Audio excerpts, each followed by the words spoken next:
Hello everyone. As you know, my name is Manika Gupta and I've secured All India rank 372 in this year's civil services examination. And I'm here to share my journey, my strategy, and my resources. So let's get started. This was my fourth attempt, and my journey started in 2021. I'd given the 2020 attempt without preparation just to get a feel of the exam. So 2021 is when I started preparing. I didn't clear the 2021 prelims. Then 2022, I wrote mains, but I missed it by 8 marks. So I wrote the 2023 exam, and with God's grace, I got a rank in the final list. So if I talk about resources, let's start with the prelim stage. Just a second, please. Yes, let's start with the prelim stage now. So, for prelims, I would suggest that let's talk about the static sources first. So, we have geography. For geography, I did the four NCRTs, आपका जो NCRT है. And because मेरा humanities का background नहीं था, so I also took lectures. Sudarshan गुजर sir के lectures है. So I think वो बहुत conceptual clarity build करते हैं. And that helps especially in physical geography.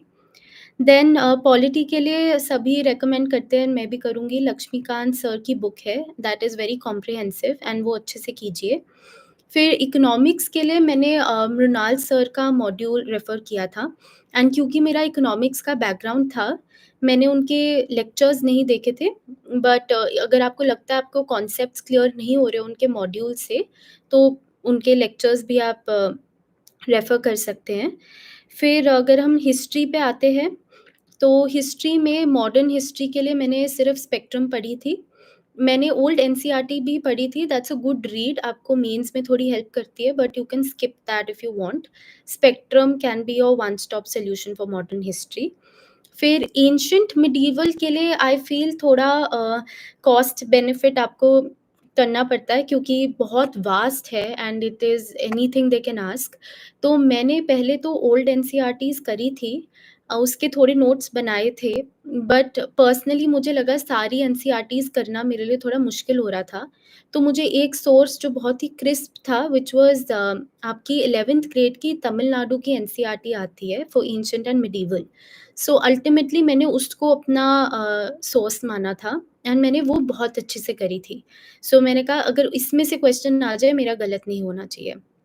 Then for art and culture you can do the 11th grade का fine arts का text book NCERT and Nitin Singhania के हम limited chapters करते हैं, like the first and the second chapters are important, music, dance, Buddhism, Jainism, तो ये chapters, भक्ति, सूफी movement, ये चैप्टर्स आपको आने चाहिए। देन आपके और क्या, साइंस, फॉर साइंस मैंने कोई बुक एज़ सच रेफ़र नहीं करी थी। साइंस एंड एनवायरनमेंट के लिए मैंने एक और सोर्स जो किया था दैट वाज़ शिविन सर के कोर्सेज़ आते हैं प्रीलिम्स के लिए एंड वो मेंस के लिए भी पढ़ाते हैं, वो भी उनके नोट्स आप रेफ़र कर सकते हैं। सो साइंस एंड एनवायरनमेंट मैंने शिविन सर के नोट से ही किया था। और फिर मैपिंग के लिए मैंने दोबारा सुदर्शन गुर्जर सर की मैपिंग की सीरीज़ अटेंड करी थी, both for Indian geography and world mapping. आजकल ट्रेंड बदल रहा है, यूपीएससी के प्रीलिम्स के लिए वर्ल्ड मैपिंग बहुत पूछ रहे हैं, सो आई वुड रिकमेंड आप उनकी प्लेलिस्ट यूट्यूब पे भी अवेलेबल है फॉर फ्री, तो आप वो देख लीजिए। तो वर्ल्ड मैपिंग मैंने वहाँ से करी थी।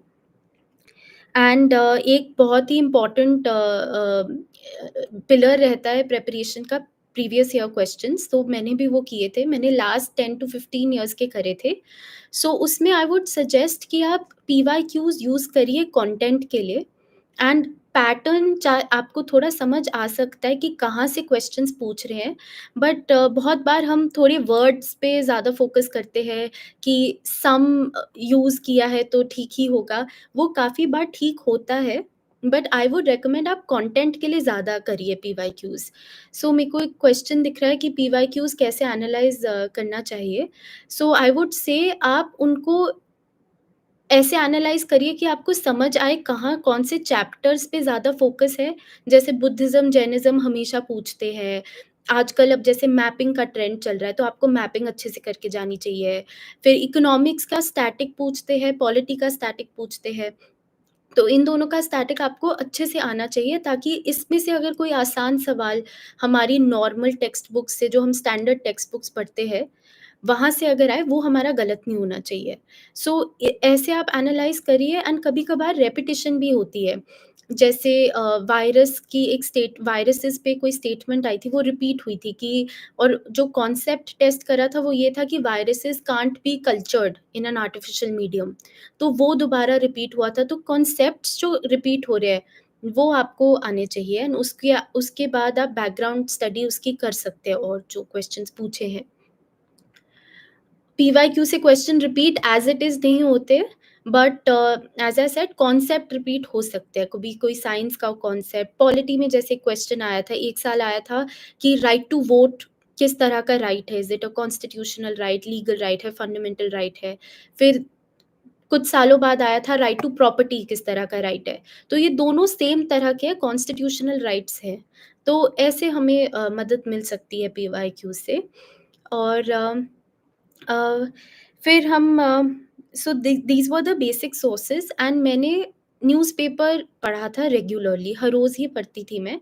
न्यूज़पेपर में मैं हिंदू पढ़ती थी, और इंडियन एक्सप्रेस का एक बहुत अच्छा पेज आता है एक्सप्लेन्ड, सो आप उसको रेफ़र कर सकते हैं। एंड हिंदू में उनके संडे न्यूज़पेपर में एक 2 पेजेज़ आते हैं जो बहुत यूज़फुल लगे मेरे को। एक साइंस का आता है, एंड एक आपका आता है they give you a brief of whatever main current affairs were running through the week. तो उसमें से मैं अपने नोट्स बनाती थी न्यूज़पेपर के। आप हैंड रिटन भी बना सकते हैं अगर आपको वो कंफर्टेबल है, अदरवाइज़ आप ऑनलाइन भी बना सकते हैं। It is totally upon you, please किसी को भी ब्लाइंडली आप मत फ़ॉलो कीजिए। आपका एंड गोल होना चाहिए कि आपका सारा मटेरियल कंसोलिडेट हो जाए और आपको याद रहे। तो उतना ही मटेरियल पढ़ें जितना आपको याद रहेगा, वरना उसको थोड़ा-सा पढ़ने का कोई फ़ायदा नहीं होगा एग्ज़ाम में। So this was it for prelims. If I talk about mocks, तो पर्सनली मैंने बहुत सारे मॉक्स नहीं दिए थे, क्योंकि मॉक्स का मेरे को लगता था कि उनका सॉल्यूशन भी बहुत लंबा 50-60 पेजेस का होता था, and that is again a lot of extra information. So वो मेरे को लगा कि मेरे लिए थोड़ा अनमैनेजेबल हो रहा है। तो मैंने लिमिटेड मॉक्स दिए थे, एंड बट मैंने उन मॉक्स को बहुत अच्छे से किया था। तो उनके आंसर्स मैंने बहुत अच्छे से पढ़ के उसके नोट्स बनाए थे, और उसको याद करने की कोशिश करी थी। एंड जब मुझे लगा कि मेरा और स्टैटिक कॉम्प्रोमाइज़ होगा, मैं और करंट अफेयर्स नहीं कर सकती, आई स्टॉप्ड। सो मैं न्यूज़पेपर पढ़ती थी, एंड स्टैटिक पे मेरा बहुत फ़ोकस था। सो whoever is appearing for this year's prelims बिल्कुल आने वाला है। आई वुड सजेस्ट कि आप अपना स्टैटिक बहुत ज़्यादा स्ट्रॉन्ग करिए। अगर लक्ष्मीकांत से क्वेश्चन आएगा, वो आप नहीं गलत कर सकते, क्योंकि वही है कि सिर्फ़ 14-15,000 लोगों ने मेंस देना है, उतने लोगों को पता होगा वो question. So you can't miss the low hanging fruits. जो ज़्यादातर बच्चे ठीक करेंगे, वो आपका ठीक होना चाहिए। एंड अगर एंशिएंट मिडीवल का कोई सवाल आपको नहीं आता, तो ज़्यादातर बच्चों को नहीं आता होगा। एंड न्यूज़पेपर एक और वे में ऐसे हेल्प मुझे करा था कि मेरे को ये कॉन्फिडेंस आ गया था कि मैंने हर रोज़ न्यूज़पेपर पढ़ा है, so I am in touch with the current affairs.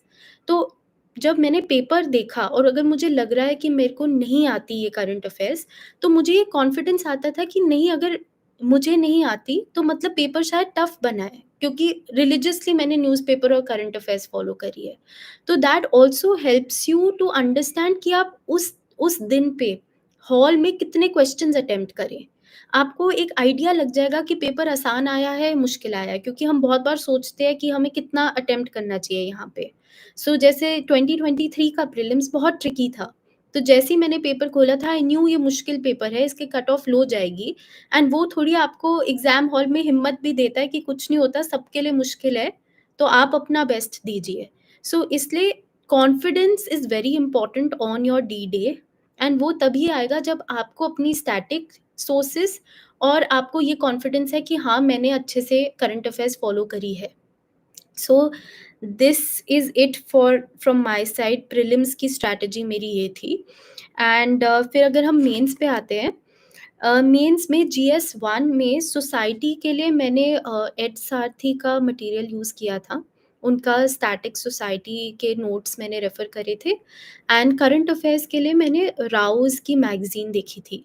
So just a disclaimer, मैंने कोचिंग ऐसे एज़ सच कहीं से नहीं ली है as a foundation batch student, but मैंने डिफरेंट कोचिंग्स के डिफरेंट रिसोर्सेज़ यूज़ किए हैं डिफरेंट सब्जेक्ट्स के लिए, so I will just tell you that. History के लिए मैंने कुछ एक्स्ट्रा नहीं करा था फॉर मेंस, मैंने स्पेक्ट्रम ही पढ़ी थी एंड मैंने दोबारा तमिलनाडु की एनसीईआरटी पढ़ी थी फॉर एंशिएंट, अगर उसमें से क्वेश्चन आता है। देन ज्योग्राफी के लिए बहुत लोग कहते हैं कि चारों एनसीईआरटीज़ इनफ है। इट इज़ इनफ, बट मुझे थोड़ी-सी आंसर राइटिंग में दिक्कत आ रही थी क्योंकि मैं इतनी वेल वर्स्ड नहीं थी ज्योग्राफी की लैंग्वेज के साथ। तो मैंने फोरम आईएएस की एक रेड बुक आती है ज्योग्राफी की, मैंने वो भी रेफ़र करी थी एंड मेंस में ज्योग्राफी के थोड़े एक्स्ट्रा टॉपिक्स होते हैं, तो मेरे वो वहाँ से कवर हो गए थे। Then if we talk about world history, again मैंने फोरम आईएएस की रेड बुक रेफ़र करी थी, बट उसको मैंने बहुत डिटेल में नहीं पढ़ा था क्योंकि पता होता है कि सिर्फ़ 1 या 2 क्वेश्चन्स आते हैं, तो आपको हर टॉपिक का थोड़ा-थोड़ा आइडिया ले लेना चाहिए, ताकि बिल्कुल ब्लैंक ना हो आप वर्ल्ड हिस्ट्री के क्वेश्चन में। देन जीएस 2 पे आते हैं। फॉर जीएस 2 पॉलिटी मेरा लॉ ऑप्शनल है, तो मेरे को थोड़ी हेल्प वहाँ से मिली थी, बट पॉलिटी का एक स्टैटिक सोर्स जो मैंने देखा था और मुझे पसंद भी आया था, दैट वाज़ अगेन एड सारथी का मटेरियल, तो आप वो देख सकते हैं। एंड गवर्नेंस के लिए मैंने विजन आईएएस का मटेरियल यूज़ किया था और इंटरनेशनल रिलेशंस के लिए मैंने आज तक कोई मटेरियल नहीं देखा था, it was only current affairs, तो जो भी कंट्रीज़ इन न्यूज़ में है, अब जैसे इंडिया मालदीव्स रिलेशंस इंपॉर्टेंट बन जाते हैं, इंडिया और पैसिफिक आइलैंड कंट्रीज़ के रिलेशन इंपॉर्टेंट बन जाते हैं, both for prelims and mains. So इस साल के प्रीलिम्स में आपको पैसिफिक आइलैंड कंट्रीज़ की मैपिंग कर लेनी चाहिए, या ऐसी कंट्रीज़ जो न्यूज़ में है और इंडिया के साथ उनके संबंध अच्छे हो रहे हैं या बिगड़ रहे हैं, उनकी मैपिंग, उनके रिलेशंस, उनका history. So international relations was all current affairs based for me. Then आप फॉर जीएस 3 मैंने इकोनॉमिक्स तो अगेन मृणाल सर का मॉड्यूल ही किया था, बट फॉर अदर सोर्सेज मैंने पिछले अटेम्प्ट में बहुत सारे सोर्सेज यूज़ किए थे, बट आई रियलाइज कि एक सोर्स और कॉम्प्रिहेंसिव सोर्स इज़ बेटर। तो आप शिवन सर का जीएस 3 का मॉड्यूल रेफ़र कर सकते हैं। उन्होंने बहुत ही क्रिस्प वे में science and tech, environment, internal security और एग्रीकल्चर कवर किया है, and that can be your base. So once आप उनके नोट्स से बिल्कुल थरो हो जाते हैं, उनकी वन लाइनर्स, उनके बहुत रिविजन मटेरियल भी है, देन आप उसको अपना करंट अफेयर्स के साथ सप्लीमेंट कर सकते हैं। तो एग्रीकल्चर में कोई न्यू न्यूज़ आई है या आपने कुछ नया पढ़ा है जो आपको लगता है आपके यूज़फुल होगा, तो उससे आप सप्लीमेंट कर सकते हैं। और यहाँ मैं एक और चीज़ बोलना चाहूँगी, आपको अपना मेंस का सिलेबस अच्छे से पता होना चाहिए। तभी न्यूज़पेपर पढ़ने का फ़ायदा है, because you will know what to read and कौन-सी चीज़ ज़्यादा अच्छे से पढ़नी चाहिए, एंड वो आप उसका नोट डाउन कर लीजिए डिफ़रेंट जीएस फ़ोल्डर्स के अंदर। फ़ोल्डर्स नहीं भी बनाने तो भी इट्स फाइन, आप एक मास्टर डॉक्यूमेंट भी रख सकते हैं, क्योंकि जब आप पेपर देने जाते हैं, एक ही दिन में 2-2 पेपर होते हैं, तो इतना सेग्रीगेशन और रिविज़न का अलग से टाइम नहीं मिलता हर पेपर के लिए। देन जीएस 4 में एथिक्स के लिए आई रेफर टू फोरम का रेड बुक, एंड एक सुब्बा राव सर की एक बुक आती है एथिक्स पे, वो मैंने रेफर करी थी, एंड विजन आईएएस का केस स्टडीज़ की एक बुकलेट आती है, सो फॉर दैट वो मैंने प्रैक्टिस के लिए यूज़ करी थी, केस स्टडीज़ के लिए। So that is it for GS 4। Then मैं अपने ऑप्शनल पे आती हूँ। सो ऑप्शनल मेरा लॉ था, and I will tell you my resources for that. Constitution पहला पेपर 1 में हमारे 3 सब्जेक्ट्स है। Firstly is constitutional law. So उसमें मैंने अशोक जैन सर की बुक्स आती है, हम उनको कॉमन पार्लेंस में दुक्की बोलते हैं। सो मैंने वो करी थी कॉन्स्टिट्यूशन लॉ के लिए, and for some topics I also refer to V N Shukla sir की book. So that, and administrative law again I refer to Ashok Jain sir books. And international law एक मुझे थोड़ा ट्रिकी एरिया लगा था, क्योंकि उसका सिलेबस काफ़ी ज़्यादा है, एंड एक जगह पे सारे टॉपिक्स नहीं मिलते। सो आई यूज्ड 3 बुक्स मेनली। एक हमारी मैल्कॉम शॉ की बुक आती है इंटरनेशनल लॉ पे, आई यूज़ दैट। फिर एसके कपूर सर की बुक आती है, और अगेन अशोक जैन सर की बुक। तो मैंने इन तीनों को यूज़ किया, एंड सम टॉपिक्स के लिए ऑनलाइन सोर्सेज़ भी यूज़ करे। So that was my strategy for the first paper. And मैंने एक और law experts, there is a website called law experts, तो उनके नोट्स भी आते हैं, मैंने उनके नोट्स भी लिए थे जो सिलेक्टेड टॉपिक्स के लिए यूज़ किए थे। देन पेपर 2 में वी हैव कॉन्ट्रैक्ट लॉ, उसके लिए I used Ashok Jain sir book again, and bare act उसमें बहुत इंपॉर्टेंट हो जाता है बिकॉज़ अगर आपको सेक्शन और इलस्ट्रेशन ही याद है तो आपका आधा काम कॉन्ट्रैक्ट्स में वहीं हो जाएगा, if you have understood the concept well. Then for torts, again, I used Ashok Jain book, and that's the only book I used for torts. For IPC, I used Pillai, एक Pillai author है उनकी book, and Ashok Jain. फिर for arbitration act मैंने बेर act पे focus किया and थोड़ी online sources use करे। अगेन बेर एक्ट ही उनका इतना कॉम्प्रिहेंसिव है एंड उसी में से आपको लर्न करके पॉइंट्स लिखने होते हैं। For Negotiable Instruments Act also I refer to online sources mainly and थोड़ा बेयर एक्ट, एंड CLD के लिए मैंने ऑनलाइन सोर्सेज यूज़ करे। फिर कंज्यूमर प्रोटेक्शन एक्ट के लिए also it was internet and the bare act. So one thing that I did for almost every paper in law was that I focused on live law. So I kept myself up to date कि कोई new important judgement या कोई new important development हो रही है law में। जैसे I think last year there was a question on emergency arbitration which is a upcoming domain, तो उस पे केस भी था जो रिसेंटली आया था। रिज़र्वेशन पे भी एक केस आया था, तो वो थोड़ा मेरे को लगा करंट अफ़ेयर्स से इंस्पायर्ड है। तो आप लाइव लॉ वेबसाइट को फ़ॉलो कर सकते हैं, and previous year questions and optional becomes extremely important because more or less same type के क्वेश्चंस ही आते हैं। तो अगर आप अपने प्रीवियस ईयर क्वेश्चंस को अच्छे से तैयार कर लेते हैं, तो आपका आधा सिलेबस वहीं हो जाता है। So you should be very, very thorough with your previous year questions. So I did that for law as well. And now I'll come to my interview stage preparation. So interview stage was one of the stages जो काफ़ी आपको मज़ा आएगा prepare करने के लिए, क्योंकि आप थोड़ा घर से बाहर निकलते हैं, आप मॉक्स देने जाते हैं तो you feel good. Peer groups आपके बनते हैं तो आपकी थोड़ी इंटरेक्शन विद अदर एस्पिरेंट्स बढ़ जाती है। So for interview of course I prepared my DAF very well. इसमें in even for mains, I was a part of Satyam Sir का Telegram group for both mains and interview, and that was a very good source of constant motivation and monitoring. And आपको you felt like working harder because you see other aspirants working. So उनको भी बहुत मैं credit दूंगी for my consistency. So interview में you prepare your hobbies and your place of birth, आपके parents के profession से भी कभी-कभार पूछ सकते हैं if you are from that profession. जैसे मेरी मदर लॉयर है एंड मैं भी लॉयर थी, तो लॉ वाज़ वन टॉपिक जो मुझे अच्छे से प्रिपेयर करना था।